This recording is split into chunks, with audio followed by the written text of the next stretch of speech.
morning, residents of Strathroy-Caradoc. It's Chief Mark Campbell with the Strathroy-Caradoc Police Service. I wanted to take this opportunity to speak to our community members, bring them up to speed on some of the different changes that are in place for the Strathroy-Caradoc Police Service as we continue to serve and enhance community safety for our community members. I want to recognize that, for our residents, these are uncertain times. These are changes to what we normally experience. But I want to remind all of the community members, to remain calm and to continue to look out for yourself, your family members, your neighbors, your friends, to ensure that you check on them and you ensure that that they aren't sort of left behind. There are lots of different areas to gather information.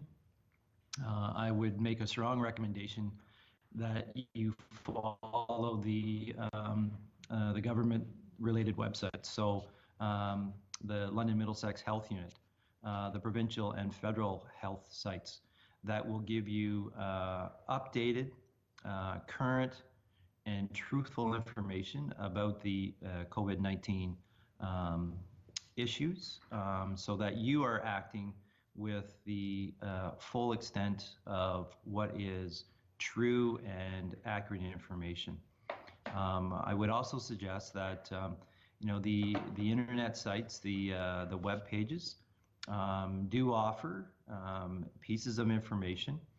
But again, I would always be cautious that people don't accept that to be, the complete story and the truth about what is going on in our communities.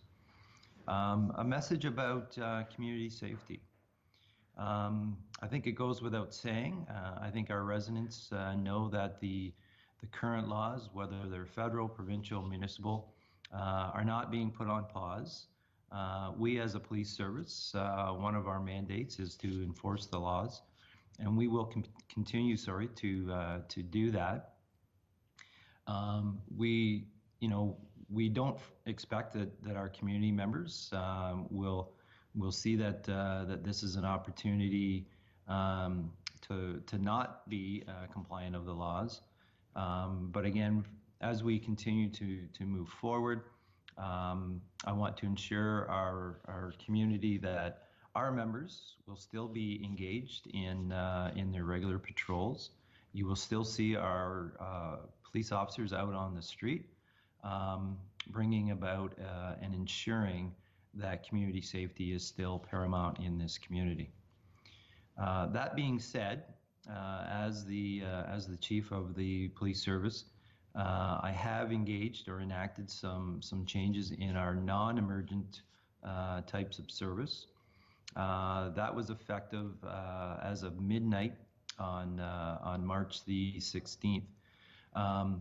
Where it'd be most applicable for our community members is we are not accepting at this time applications for criminal record checks.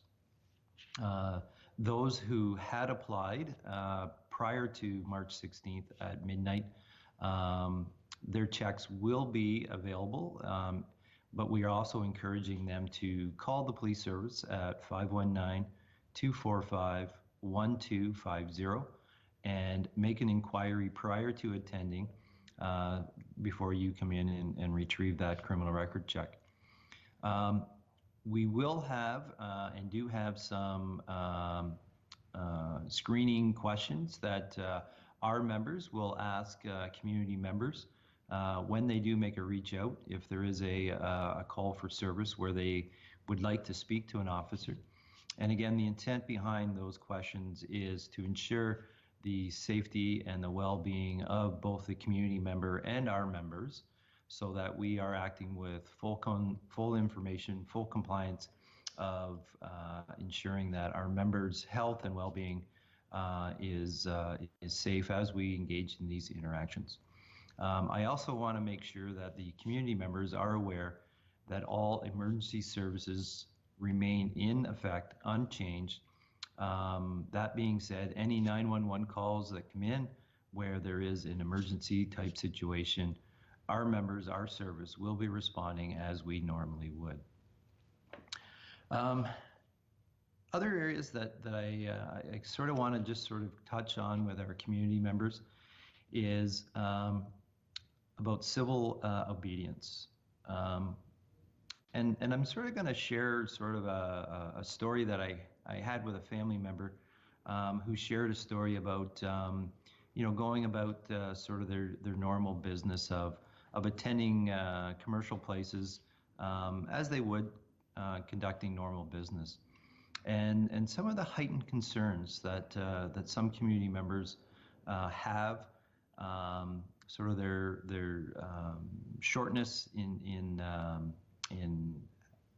having sort of acceptance of what the new norm is. Again, I just want to remind our community members, this medical issue, the COVID-19, we will work our way through this. And adhering to a lot of the practices and principles that the health units and the health professionals, the information they're providing about how you can reduce exposure to yourself and to your family. I really want our community members to take that to heart. And at the end of the day, be mindful that we still need to adhere to the principles of civil obedience and be kind to one another, be patient with one another. We will get through this. There will be a solution at the end of it. And again, I think it's important that we continue to just be patient, and that we again continue to look out for ourselves, our family, and our other community members, so that we don't raise the risk of there being infections and people getting sick.